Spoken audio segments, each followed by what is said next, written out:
All right, YouTube, so we're gonna be covering the 5 most important things that you need to consider before you choose your medical assistant program. Let's dive in. Hey, Grant here. If you're new to the channel, I'm a known certification and college expert. And on this channel, I share tips and tricks on how busy adults can get certified faster and start towards their career without a bunch of student loans or spending years in a classroom. Okay, so if you're looking to start a career as a medical assistant, the most important thing that you need to get is training. And if you've looked at a few programs before coming to this video, you've probably noticed that most of the training options out there aren't very good. For one reason or another, they're too expensive, they take too long, or whatever the issue is. So in this video, we're gonna cover the 5 important things that you need to look at, and that's really gonna help give you a better idea of how to choose that right training program. Okay, number 1, prepares you for certification. The most important thing when you choose a training program is that it's gonna prepare you to get certified. According to a recent study by NHA, the thing that employers are most concerned with when they hire a medical assistant is that they're certified.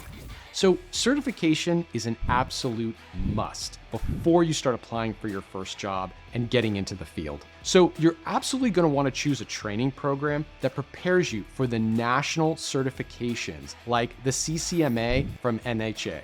By the way, guys, if you've decided that you want to become a medical assistant and you want a step-by-step blueprint on how to get there in as little as 6 months, then definitely register for the free masterclass that I've put together with Nancy Vang, a veteran in the medical assistant space.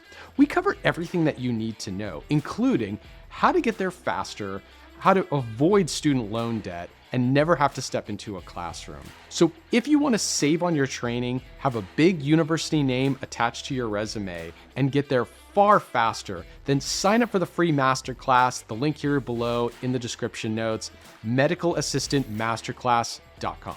All right, number 2, choose a program that's best for your resume.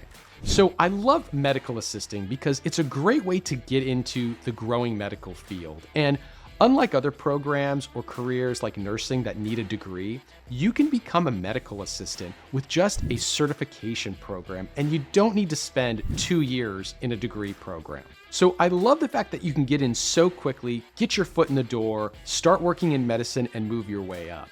But you need to be thinking about what your resume is going to look like so you can get that best job at the hospital, a practice, or wherever you want to go. So obviously we just talked about getting your certification in your training. So that's definitely key.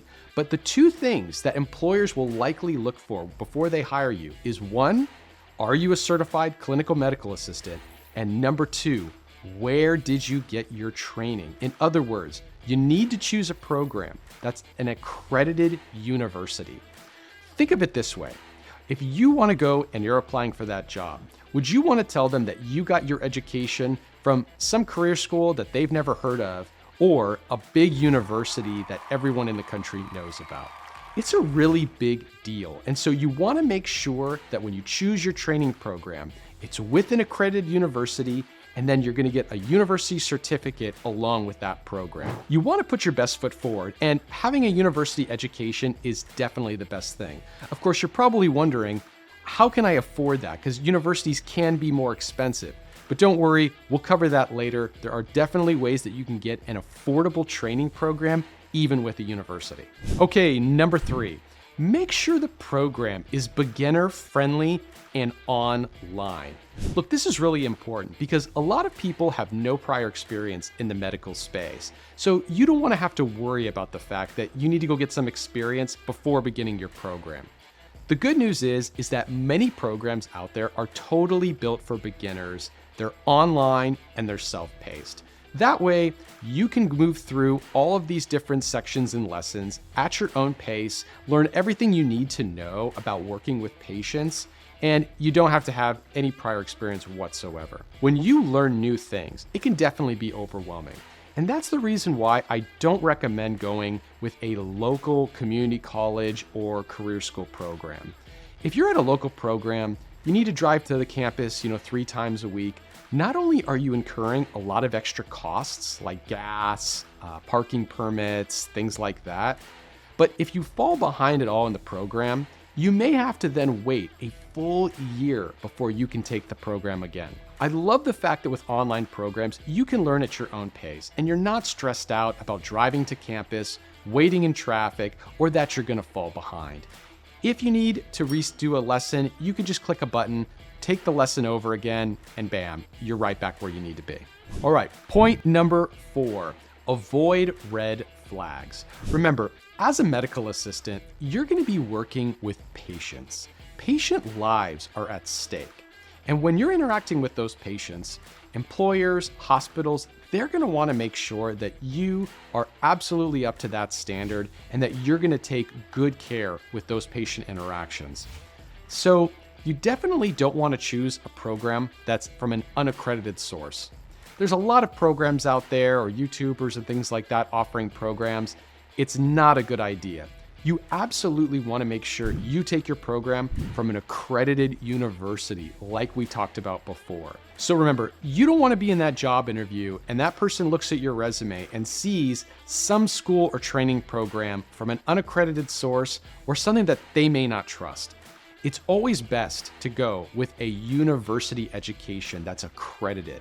That will tell the employer not only have you completed a university program, but that you're well trained in everything that you need to know as a clinical medical assistant. All right, and point number 5, make sure you get some experience through an externship. So what's an externship? Essentially, some of the best programs in the country will offer you a way to work with local organizations to gain some experience in medical assisting. So for example, let's say you take an online program and you learn everything that you need to learn about helping patients. They will actually then put you into a local healthcare organization for extra experience and hands-on training. This is a really key thing because not only do you get that hands-on training, but it also builds your resume. Now you've got some valuable experience that you can put down before you go for your first job interview. All right, so it can be challenging and difficult to find the right training program, but that's why I created that free masterclass with Nancy Vang.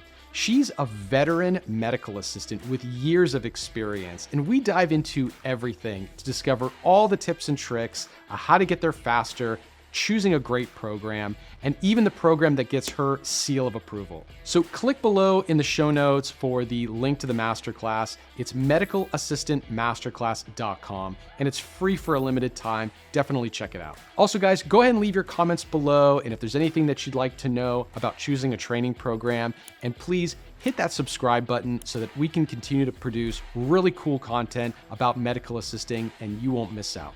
Thanks again.